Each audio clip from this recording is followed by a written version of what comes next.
Hello everyone. In this video I'll be going over the mint analytics within a collection and how the features that it offers are useful. To navigate to this, you click collections. You then click the collection you would like to view the mint analytics for. For this example I'll use Skull Tunes because it just minted, and then you click mint. So once here, like every other section within the collection analytics, you'll see the collection name, contract address, when the contract was deployed, total amount of tokens on the contract, the royalties, if it's revealed or not, a brief description, and some relevant links. So what is displayed in the mint analytics within a collection is the total amount of NFTs minted, the price that these NFTs minted for, the total value of the contract that the NFTs are on. So this is just total minted times mint price, the median tokens per transaction, the peak mints per hour. So this is the most amount of mints that they had in a given hour.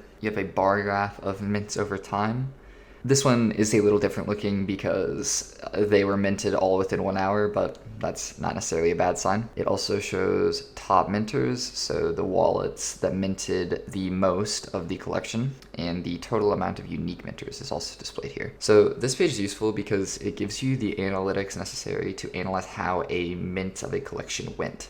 You can cross-reference the total minted to the total supply. The closer that the total minted to the total supply is, the better. It shows you mint price, so you can determine, depending on where the NFT collection is trading on secondary now, how high above that it is from mint price. Median tokens per transaction allow you to get a decent idea of the unique minters percentage, or then unique wallets. So if you see here, 6,255 unique minters out of 7,700 NFTs is pretty good. That's a pretty high owner percentage.